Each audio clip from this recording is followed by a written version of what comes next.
T'as déjà senti ce poids sur la poitrine quand une discussion commence à prendre toute la place? C'est comme si l'air devenait lourd. Le cœur s'accélérait puis ta tête, c'est un vrai champ de bataille, essayant coûte que coûte de prouver que t'as raison. Mais, au fond, ce qu'on veut vraiment, c'est retourner à cet endroit de calme où les choses coulent naturellement, sans effort.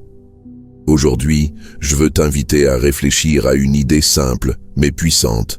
La paix vaut plus que la raison.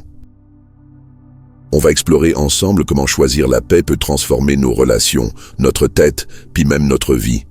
Pense-t'y bien. Combien de fois on se retrouve dans une discussion qui, au début, avait l'air d'une petite affaire, mais qui tout à coup devient une vraie guerre?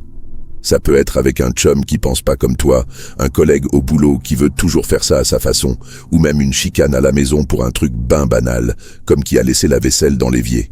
La volonté d'avoir raison, c'est presque instinctif, hein? C'est comme si ton ego criait « Je peux pas laisser passer ça ». Mais t'as-tu déjà pensé au prix qu'on paye pour cette obstination? Quand on insiste pour avoir raison, souvent on sacrifie quelque chose de bien plus précieux, l'harmonie. C'est comme tenir une corde dans un tir à la corde.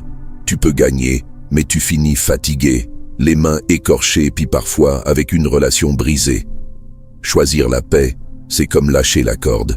C'est pas dire oui à tout ni abandonner ce en quoi tu crois. C'est décider que ta tranquillité, ta santé mentale puis tes liens avec les gens valent plus qu'un trophée « j'avais raison ». Ici, chez nous, la vie ensemble, c'est tout, hein? On aime se rassembler, que ce soit pour un BBQ entre amis, un souper en famille ou juste prendre un café pour jaser de la vie. Ces moments-là sont spéciaux parce qu'ils ont une énergie unique, une légèreté qui arrive quand les gens sont en harmonie.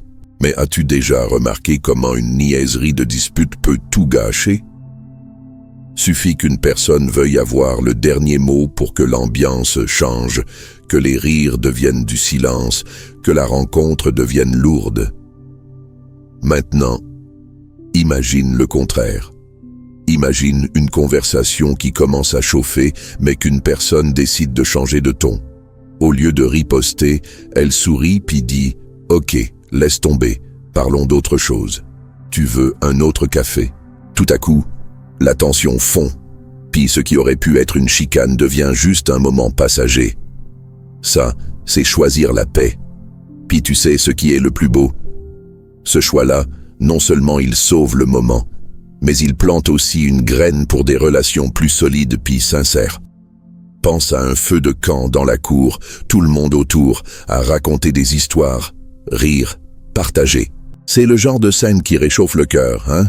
Mais si quelqu'un commence à chicaner, à insister sur un point, qu'est-ce qui arrive? Le feu semble perdre sa force, l'ambiance refroidit, les gens deviennent mal à l'aise. Par contre, quand tout le monde choisit de mettre les différences de côté, la soirée devient magique. La paix, c'est comme ce feu-là. Ça éclaire, ça réchauffe, puis ça rassemble les gens. Puis au fond, c'est ça qu'on cherche, hein?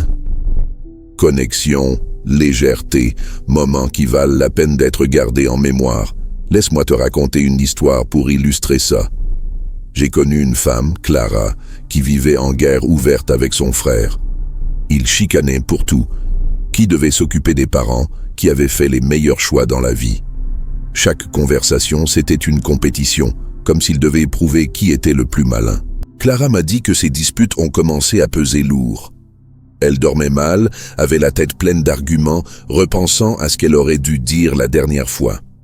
Puis le pire, elle sentait qu'elle perdait la connexion avec son frère, quelqu'un qu'elle aimait énormément. Un jour, Clara a décidé d'essayer autre chose. La prochaine fois que son frère a commencé à parler fort, elle a pris une grande respiration, l'a regardé puis a dit « Écoute, on peut voir les choses différemment, mais je veux pas me chicaner. T'es important pour moi. » Son frère est resté sans mots. Au début, il a essayé de relancer la dispute, mais Clara est restée calme. Avec le temps, lui aussi a changé. Aujourd'hui, ils ne sont pas toujours d'accord, mais ils ont appris à parler sans transformer chaque échange en bataille. Clara a dit qu'elle ne s'était jamais sentie aussi libre. Choisir la paix a ramené non seulement sa tranquillité, mais aussi leur relation. Ce que l'histoire de Clara nous montre, c'est que la paix, c'est pas juste un sentiment qui tombe du ciel. C'est un choix, puis comme tout choix, ça demande de la pratique. C'est pas facile de lâcher la corde quand tu penses avoir raison. L'ego crie, il te dit que tu capitules, que t'es faible. Mais laisse-moi te dire un secret, choisir la paix, c'est un des gestes les plus puissants que tu peux faire. C'est dire, je contrôle mon énergie, je décide où je mets mon focus, puis je choisis de pas laisser une dispute me sortir de mon centre. Puis tu sais ce qui est le plus fou? Quand tu choisis la paix, tu inspires les autres à faire pareil. T'as déjà remarqué comment une personne calme change l'ambiance d'une pièce? C'est comme si elle amenait une brise fraîche par une journée chaude. On connaît tous quelqu'un comme ça, hein? Ce chum qui, même au milieu du chaos, trouve une façon d'apaiser les choses, de faire respirer tout le monde, puis de rappeler ce qui est vraiment important. Cette personne, c'est la preuve vivante que la paix, ça se transmet. Pense aux enfants un instant. Ils se chicanent pour un jouet, crient, sont fâchés, mais 5 minutes plus tard, ils courent ensemble, rient comme si rien ne s'était passé. Pourquoi? Parce qu'ils gardent pas rancune. Ils se demandent pas qui avait raison ou tort. Ils veulent juste revenir à l'essentiel, jouer, s'amuser, être amis. Nous autres adultes, on oublie ça parfois. On s'accroche à notre entêtement, à ce besoin de gagner.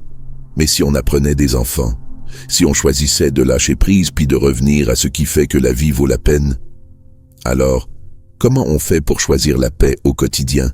D'abord, faut reconnaître les signes que la raison devient un piège. Tu sais, cette chaleur qui monte quand quelqu'un te contredit, ou cette envie de couper la parole pour expliquer ton point. C'est là que l'ego essaie de prendre le contrôle. Quand ça arrive, essaie de t'arrêter un instant. Respire profondément, compte jusqu'à 10. Ça paraît simple, même cliché, mais cette pause est puissante. Elle te donne le temps de décider, est-ce que je veux me battre pour ça ou je veux rester en paix? Une autre astuce, c'est de changer le focus. Au lieu de penser « comment je prouve que j'ai raison », demande-toi « comment je peux garder l'harmonie ici ?» Ça peut être changer de sujet, faire une joke pour détendre l'atmosphère ou même sortir un moment pour te calmer. Parfois, un simple « on laisse tomber » suffit à désamorcer la dispute. Puis il y a plus. Choisir la paix, c'est pas fuir tous les conflits. Parfois, faut bien parler de ce qui dérange. Mais la différence, c'est comment on le fait.